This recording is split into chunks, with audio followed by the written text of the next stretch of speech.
جی situation ویسی کی ویسی ہے کچھ چینج نہیں ہو رہا، کیونکہ دھوئیں کے بادل جو ہے وہ جانے کا نام نہیں لے رہے ہیں، گرد و غبار بھی بڑھتا ہی جا رہا ہے، اور اس وقت ہم لوگ دیکھ رہے ہیں کہ کھانسی نزلہ زکام تو بڑھ ہی رہا ہے، لیکن دوسری طرف ہم لوگ دیکھ رہے ہیں کہ مسلسل جب آپ باہر نکلتے ہیں اور کام شام کرتے ہیں تو اس میں آپ کی آنکھوں سے جو پانی بہنے کا سلسلہ ہے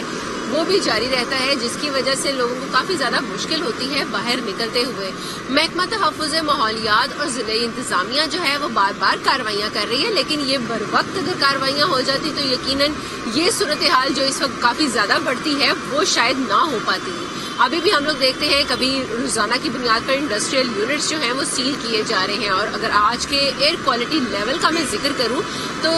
عالمی آلودہ جو شہر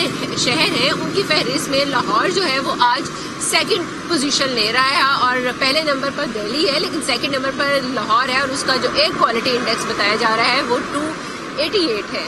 سو اس سے یہی رہا ہے کہ ابھی تک آلودگی کے ذرات جو ہیں وہ ختم نہیں ہو رہے، کیونکہ ابھی ہم لوگ دیکھ رہے ہیں کہ لاہور شہر کی اگر سڑکوں کا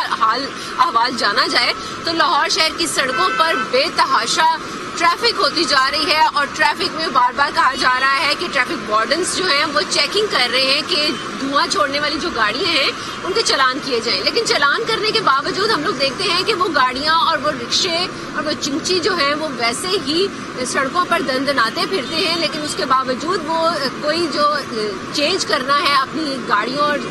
جو بھی بائکس ہیں ان کے سلنسر چینج کروانے ہیں وہ نہیں کیے جا رہے، جس کی وجہ سے دھواں جو ہے وہ بڑھتا جا رہا ہے، اور آسمان پر جو بادل نظر آتے ہیں وہ یقیناً بادل نہیں ہیں، وہ یہ گرد و غبار کے ہی بادل ہیں، جس کی وجہ سے پریشانیاں جو ہیں وہ بڑھ رہی ہیں، بیماریاں جو ہیں وہ بڑھ رہی ہیں۔ محکمہ تحفظ ماحولیات جو ہے وہ اپنی کارروائیاں اب شروع کر رہا ہے اور کرتا بھی جا رہا ہے، روزانہ کی بنیاد پر انڈسٹریل یونٹس جو ہیں وہ سیل بھی ہوتے ہیں، انہیں چلان بھی ہوتا ہے، اور ان کے خلاف FIR کا اندراج جو ہے وہ بھی کیا جاتا ہے، لیکن فی الحال وہ ناکافی ہی دکھائی دے رہی ہے کیونکہ دھوئیں کے بادل تو جھڑ نہیں رہے۔ لیکن دوسری طرف محکمہ موسمیات کی طرف سے بھی یہ پیش گوئی کر رکھی ہے کہ ابھی فی الحال بارش کا کوئی امکان نہیں ہے، جس کی وجہ سے کیونکہ امکان ظاہر کیا جاتا ہے کہ جیسے ہی بارش ہو جائے گی تو یہ دھوئیں اور گرد و غبار کے بادل جو ہیں وہ کم ہو جائیں گے، لیکن کیونکہ محکمہ موسمیات کی طرف سے بھی یہ پیش گوئی کر دی گئی ہے کہ ابھی فی الحال بارش کا امکان نہیں ہے، سو اس وجہ سے لاہوریوں کو کم از کم یہ جو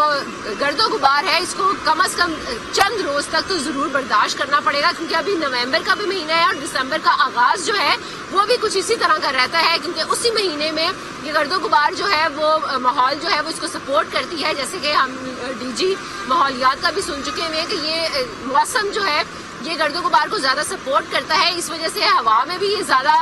ذرات جو ہیں وہ رہتے ہیں، اور اس کی وجہ سے ہی یہ آنکھوں میں جو پانی اور جلن لاہور میں آلودگی بڑھ رہی ہے اور شہر سے گرد و غبار کم ہی نہیں ہو پا رہا ہے۔ اپڈیٹ کری تو شکریہ آپ کا۔